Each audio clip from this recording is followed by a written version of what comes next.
Welcome to Talk About It Tuesday. I am Michaela L. Carson, and today we are talking about knowing your audience, um, specifically as an author. There's when you're first starting out writing, it's really hard sometimes to figure this part out. Or if you write cross genres too, it can be difficult because you have two different audiences that you're actually speaking to. And so I want to talk about it today. I want to share a little bit with my story. So when I first wrote my first book, I knew I was writing for Christian women. Um, and that was kind of my starting point. I realized that audience was too broad. I learned that very quickly. So then it was Christian women who are struggling in their faith. And then I was like, well, no, that's not really it. And then it was Christian women who feel stuck. And that kind of is like the general term of where I landed. I have more minutia to that in my own mind, but as far as when I talk about my book, that's generally who I'm talking to. And that could be a new believer who feels stuck because they've just come to faith and they don't know what's next. It could be a woman who's been walking with God for 30 years and just doesn't feel like um, her relationship with him is growing, and they want to grow and they don't know what to do next. And so it covers a variety of where they are in their spiritual journey, but that feeling of being stuck is really who I wanted to speak to with my book. Um, when I released the Deeper Faith discussion guides at the end of 2024, that audience was a little different. It was originally, I thought it was going to be women who lead small groups because it was a small group discussion guide. What it's evolved into, as I've been praying through this and helping, having the help of the Holy Spirit to figure it out, is it's really for Christian women who want to put Jesus at the center of their relationships and their friendships. It's not so much about being a small group or a formalized structure. It's something that two women who are going to coffee together can do and put Jesus in the middle of their relationship, and a way to talk about him and to learn and grow together that doesn't feel awkward or overly structured. So it's kind of a different. So my marketing strategy shifted. In the beginning, I was focusing on small group leaders and churches, and I reached out to connection pastors and things like that to try to see if they were interested in using the curriculum. And since I realized that that's not really who I'm trying to reach, my marketing strategy has shifted. So that's why audience is important, and understanding it, because it shapes, first of all, it shapes how you write the book, because you're writing to a person, and you want to be intentional with the way you do that. And then it shapes your marketing. Once the book is written, you still have to make sure you're marketing it to the right people. So that's why this is important. You're not writing for everyone, you're writing for someone. And I know that can be a really hard concept to lean into, because we want our book to be for everyone. We know that what God spoke into our heart is powerful and impactful, and we want it to be for everybody. But what happens when you do that, when you write for everyone, is you miss everyone because people want books that connect with them. They want to feel like you know them. And when you're writing in general ways for everyone, they're not going to feel that connection to you that you want them to have. So the first thing I want to talk about in this Talk About It Tuesday is, who are you writing for? Um, Christians is too vague. Women is too vague. I would even argue Christian women is too vague. You need something more specific. So we're finding the audience, figuring that out. There's a couple of ways that we can do that. I put a resource out last week that has to do with a reader checklist, like figuring out your ideal reader. I'm going to share a resource with you today that's on developing your reader persona, and walking you through how to do that. So there's some resources available to you to walk through this on a more specific level for your own writing. But here's a couple of examples. If you write fiction, instead of I write, Christian romance for women, or I write Christian romance even, focus on who you're writing for. Christian women who love happy ever after romance with strong faith themes. If you write nonfiction, let's say you're writing a book about grief and you're like, oh, my audience is widows. No, be more specific than that. There's a lot of widows who aren't faith-based. There's a lot of widows who aren't ready for the book you're writing, maybe. So for your book, it might be Christian women who are navigating grief after losing a husband, and they're seeking faith-based encouragement because your book is to encourage them, or your book is to teach them. So think about what you're trying to accomplish with your book. Think about who it's for, and kind of build out a statement that helps you refine that audience. So think about that for a minute. Who is your ideal reader? Um, think about it. I'm giving you a minute because I really want you to not just jot down a note, but to take a minute and think about it. Use a few words, jot it down. Who are you writing for? Once you know who you're writing for, the next question you need to ask, and this is important for marketing primarily, is where do they hang out online? Um, a lot of writers that I see spend a lot of time, energy, and even financial resources sometimes marketing in the wrong place. So when you know who your reader is, you also need to know where they are. Social media and online communities. There's Facebook groups, Instagram, TikTok, Goodreads, YouTube, LinkedIn, podcasts. All of these things are online platforms that your readers are engaging in some or all of. So you need to know your ideal reader, not everyone, your ideal reader. Where is she in her downtime? Where is she going on social media?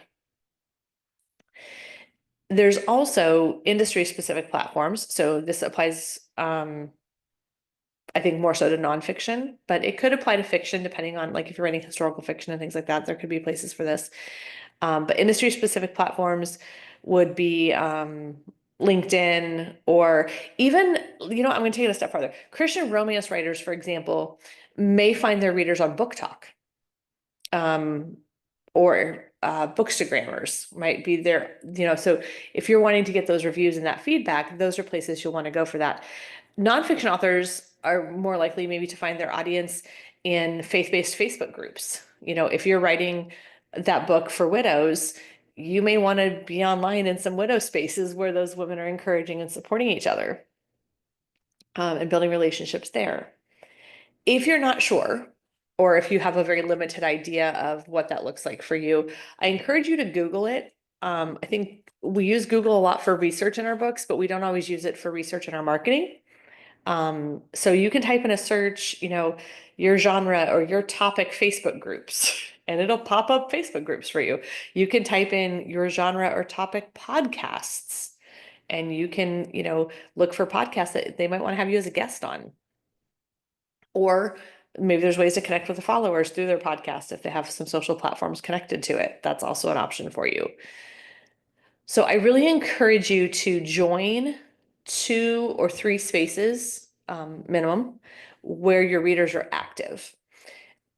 The reason for that is and I don't like using the word marketing. I know I use it a lot because it's my background, but it's really about relationships. Especially when you're starting out as a writer, you don't have a following yet. You don't have fans. You don't have people who've read your book and are going to support you just kind of intuitively. So you need to create those relationships.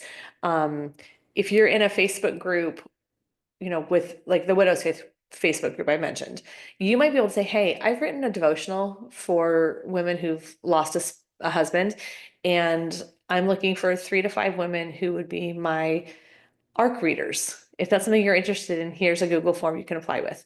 And you might find your ARC readers that way. And you're also creating awareness. So when I say marketing, I don't just mean buy my book. You're not just selling your book. You're building relationship and you're building your following. So keep that in mind as well. So join 2 to 3 spaces at least where you have readers who are active. There's a lot of Facebook groups that are not active. The leader of the group posts all the time and no one else comments, no one else posts. Those are probably not super effective places to do this. You want to look for groups where there's engagement among the community, not just the person running the group. Okay. So we talked about who are you writing for? Where are they online? The other thing I want you to really unpack and think through is, what problem are you solving? And I know there's a fiction, nonfiction aspect to this, so I'm going to break it apart for you. A lot of times when we write fiction, we don't think about it solving a problem. So I want you to reframe that a little bit.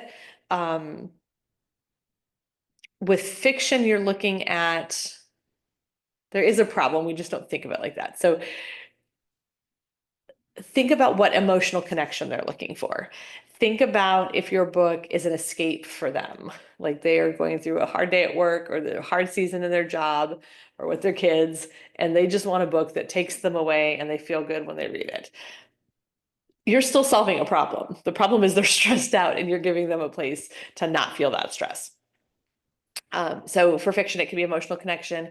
It can be escape, inspiration. Maybe it's hope. Maybe there's a single woman who is still waiting for her spouse and she's longing for that. And she reads romance because she's looking for realistic relationships. She doesn't want to read those novels where everybody's perfect and the guy's gorgeous and the girl's gorgeous and everybody lives happily ever after, because she doesn't feel like that's her life. So maybe you write a book that gives her real characters with real problems, real emotions that aren't perfect, who then find their happy ever after. And that gives her hope that, you know, her season, maybe they're later in life romances. So there's a lot of ways you can write to those problems. With nonfiction, it's a little more direct. You're generally teaching, guiding, solving a real life struggle for someone. So like I mentioned, the book on grief, you're providing spiritual encouragement through that, maybe practical steps for healing of things they can walk through. So that's kind of what it looks like when we're talking about problem solving. It's not just, I can't pay my bills, here's a book on finances. Like be a little more out of the box thinking than that. What I'd like you to do for this is take a minute and I want you to fill in the blanks of the sentence. My book helps your ideal reader by what it offers. Um, so think through that. My book helps Christian women who have recently lost a spouse by providing encouragement from scripture and my own personal story. So think through what that looks like for you. My book helps blank by blank. Ideal reader, what it offers. If you want any feedback on these, either the first question that we had about who your audience is, or on the problem solving part of it, you can always drop those in comments or in the group, and I'm happy to give you feedback on those as well. All right, the fifth thing I want to talk about, knowing your audience. These are some key aspects of knowing your audience. There's a lot, I did a lot of looking this up before this, because this is the freebie I'm giving you guys, the resource that's gonna be available later today on the reader persona template. And what I found was a lot of the ones that are out there are very surface level. And I wanted something that was a little deeper. Not every category in this is gonna apply, but try to fill out those categories anyway. Even if you don't think it applies directly, try to find where it might. Okay, so and the reason we do this is to better define that ideal reader. We want to zero in on a person that's real, that we could have a conversation with, as opposed to a massive group of unknown faces. So knowing your audience and zeroing in on these details kind of help you create. If you write fiction, you do this with your character development. You're basically creating another character who is going to be your sample of your audience. So demographics, that's going to be things like age, gender, location, family, marriage, socioeconomic status, maybe education level, things like that. But the part, and those are helpful, but like the age range may not matter for the type of book that you're writing, or maybe the marital status doesn't matter for the type of book you're writing. So not everything has to be filled in and specific. The more important part is the second thing here, which is the psychographics. Psychographics tie into enjoyment, struggles, values, beliefs. Those are going to be much more important to you, because you want to address those things in your writing, but also because when you market, those are going to be the things you lean into to help them know that this book is for them. Okay, so what excites them? What problems do they need solutions to? What matters most to them spiritually, emotionally, even socially? You know, what are the things that are dear to their hearts? That's the psychographic part of it, is that emotional needs and wants and lacks.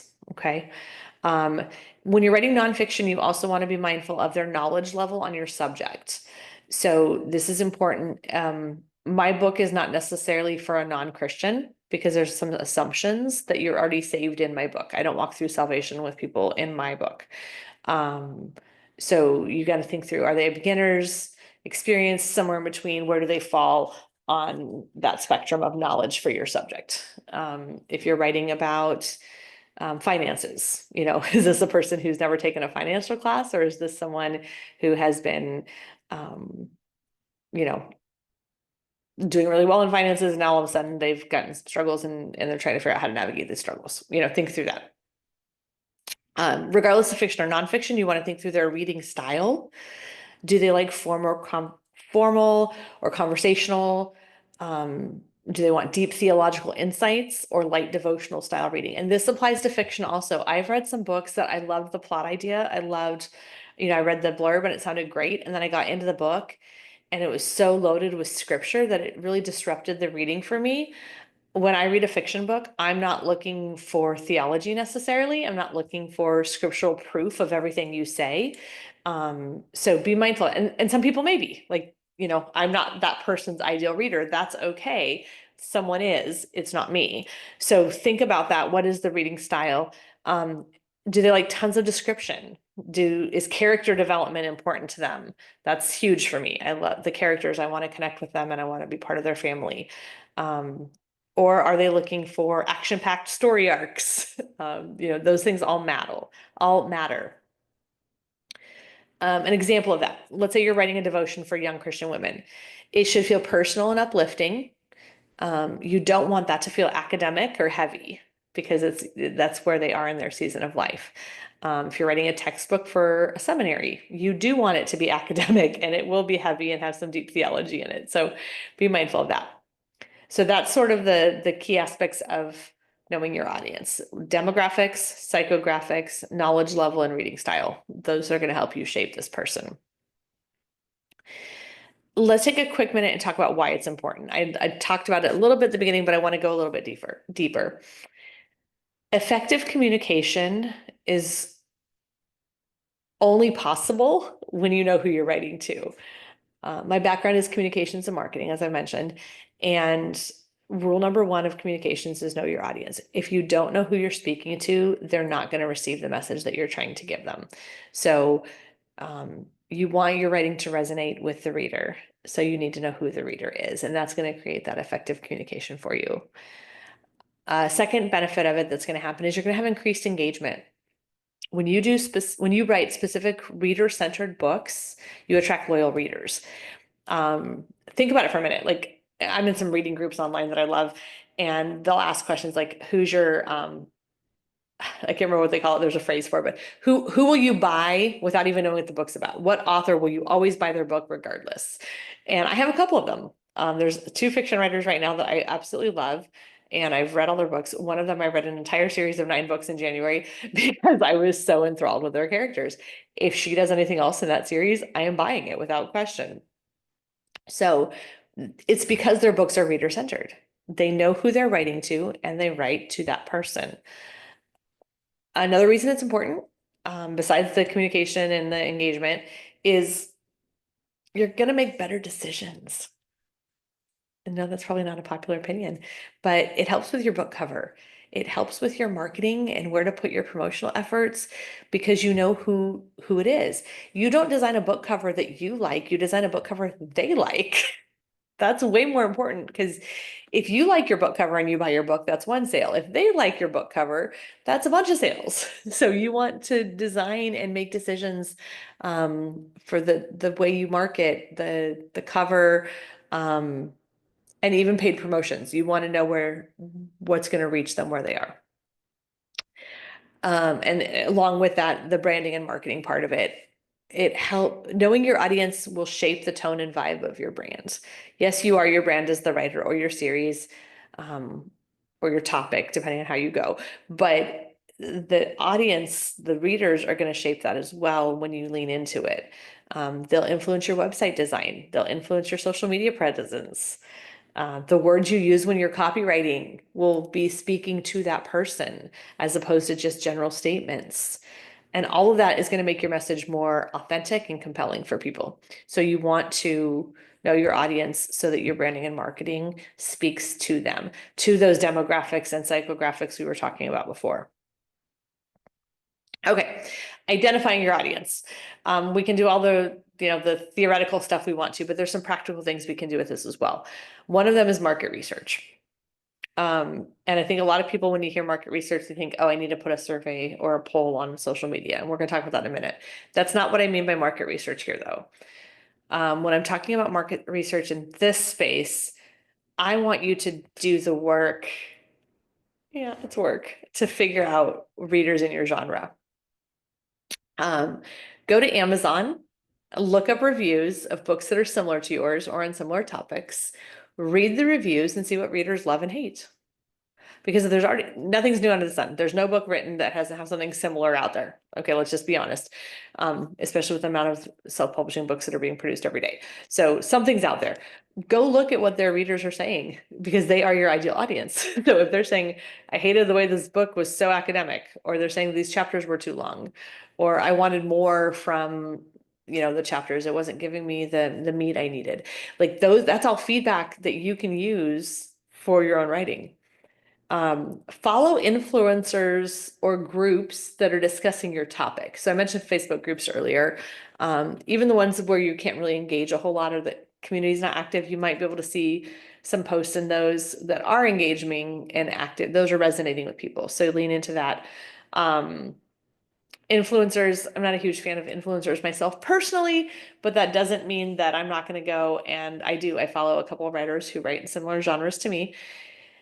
And I see what they're doing. I look at how they do their book launches and I look at how they engage with people.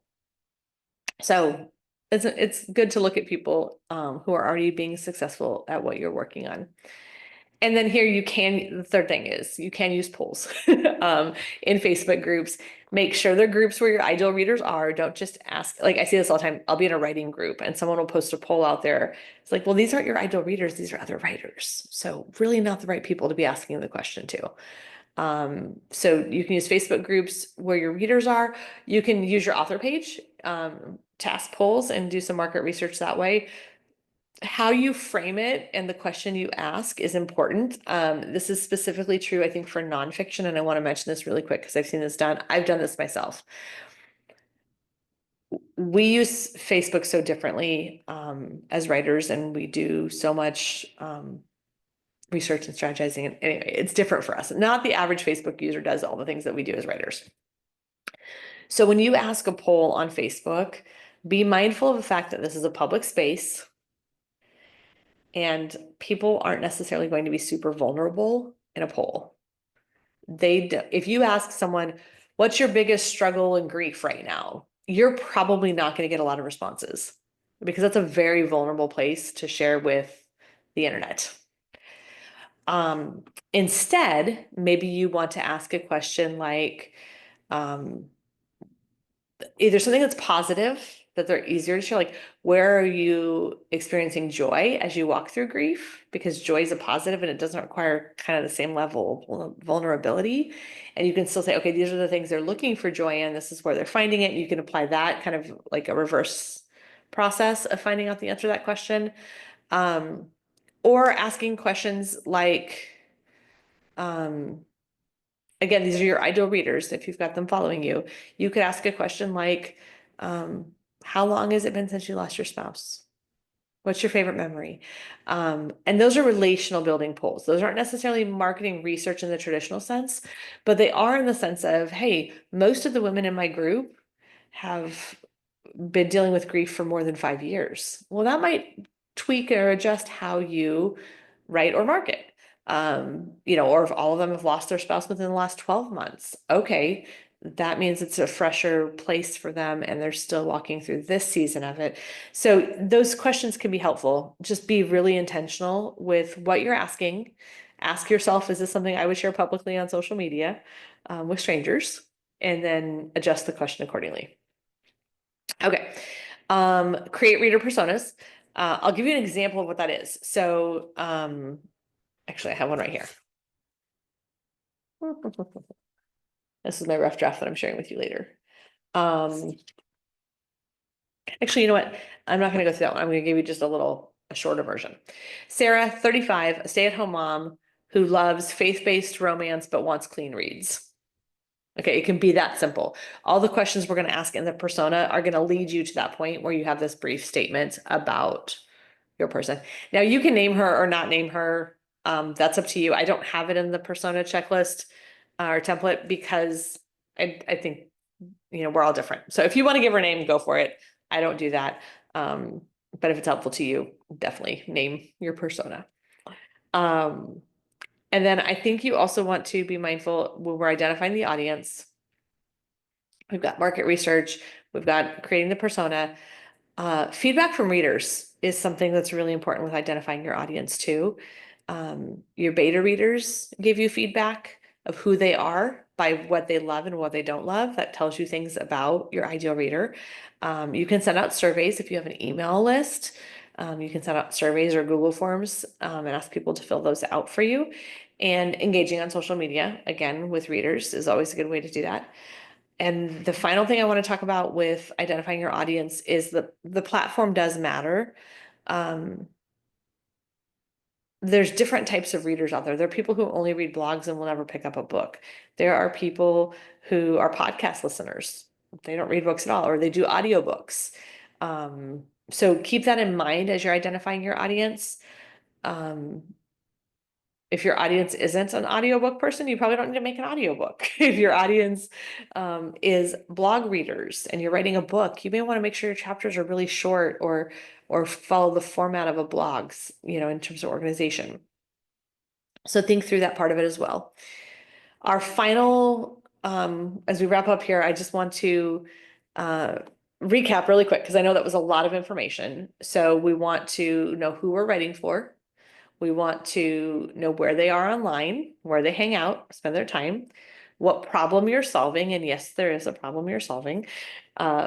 The demographics and psychographics of figuring out who your readers are, why it's important, and then identifying your audience through that market research. Okay, so that's kind of what we've covered today. I do want you, just a reminder, encourage you to define your audience with that I am writing for ideal reader, who need, or I help. Closure statement there. Share it with me in the DMs, in the comments, however you want to get that to me. Let's go ahead and start tackling this.